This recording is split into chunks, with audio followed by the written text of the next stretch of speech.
Doctor Babasaheb Ambedkar జయంతి సందర్భంగా మంచిర్యాల జిల్లా Mandamarri market సెంటర్లో అంబేద్కర్ విగ్రహానికి పూలమాలలు వేసిన ఎమ్మెల్యే వివేక్ వెంకటస్వామి.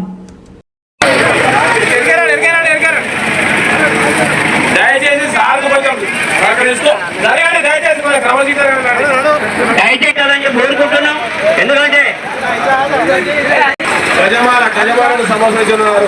దయచేసి గజమాలను ఆయన ఎక్కడోడు డాక్టర్ వివేక్ వెంకటస్వామి గారు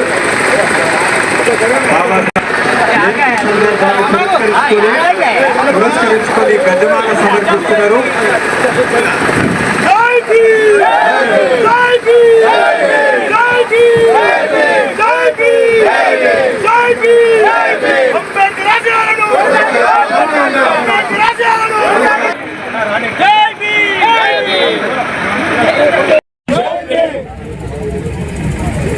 ఈరోజు అంబేద్కర్ గారి 134వ జయంతి.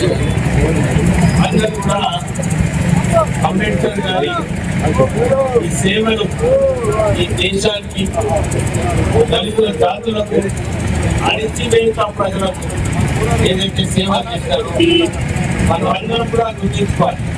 ఈ రోజు మనము మన హక్కుల కోసం కొట్లాడుతున్నాము. మనము డెమోక్రసీలో ఉండి మన వాయిస్ ఏదైతే మనం వినిపించడానికి మనకు ధైర్యం వచ్చిందో కేవలం అంబేద్కర్ గారు ఆ రోజులలో మనకు కల్పించినందుకు ఈ రోజు మనము గట్టిగా మాట్లాడగలుగుతున్నాము. మనము మన హక్కుల కోసము కొట్లాడగలుగుతున్నాము. మన హక్కులు సాధించుకోవడానికి కూడా డాక్టర్ బిఆర్ అంబేద్కర్ గారు మన కాన్స్టిట్యూషన్లో రాజ్యాంగంలో తెలంగాణ రావడం, మన దళితులకు రిజర్వేషన్స్, ఎకనామికల్ వీకర్ సెక్షన్స్ కి రిజర్వేషన్, మహిళల హక్కులు 50% వాటా వాళ్ళకి కల్పించాలని ఆ రోజులలో డాక్టర్ బిఆర్ అంబేద్కర్ గారు కొట్లాడడం జరిగింది.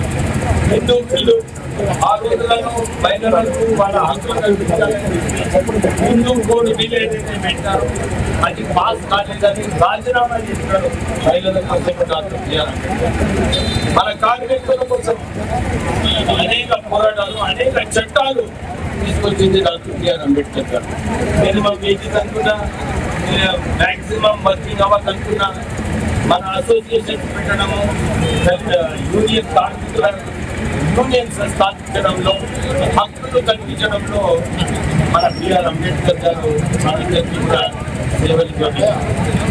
దాంతో పాటు దేశంలో రిజర్వ్ బ్యాంక్ ఆఫ్ ఇండియా ద్వారా ఒక్క బడ్జెట్లో నిధులు పేద ప్రజలకు ఎట్లా నిధులు కేటాయించాలి, ఇవన్నీ కూడా ముందు ఆలోచనతో డాక్టర్ బిఆర్ అంబేద్కర్ గారు రాజ్యాంగం రాయడం జరిగింది.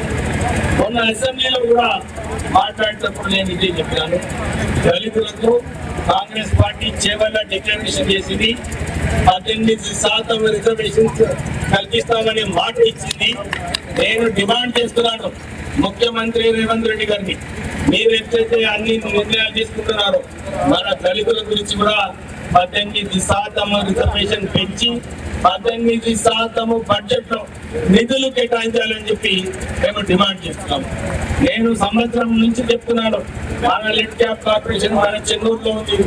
మన రాష్ట్ర వ్యాప్తంగా లిడ్ క్యాప్ కార్పొరేషన్ ని దాన్ని మానిటైజ్ చేసి దాని ఒక మంచి సంస్థ చేసి చైర్మన్ పెట్టి ఆ సంస్థను మళ్ళీ దళితులకు ఉపయోగపడేలాగా చేయాలని చెప్పి నేను డిమాండ్ చేయడం జరిగింది. మళ్ళొకసారి ఏదైతే లిడ్ క్యాప్ కార్పొరేషన్ ఉందో, నీతకాని కార్పొరేషన్ ఉందో, మాలా కార్పొరేషన్ ఉందో, ఇవన్నీ కూడా త్వరలో చేయాలి. మీరు మాట ఇచ్చినారు, మీరు ఇప్పటివరకు మాట ఇచ్చిన మాట దళితులకు మీరు మర్చిపోతున్నారు. తొందరగా ఈ నిర్ణయాలు ఏదైతే మీరు మొన్న అసెంబ్లీలో చెప్పినారో డిసెంబర్లో మనం ఇది తొందరగా చేసుకుందామని చెప్పి ఏదైతే మాట ఇచ్చినారో అది మాట ఇవ్వాలని చెప్పి మేము డిమాండ్ చేస్తున్నాము. అంతేగాక ఎందుకంటే వారం రోజుల నుంచి ముఖ్యమంత్రి గారు చాలా విషయాలలో బిజీగా ఉన్నారు.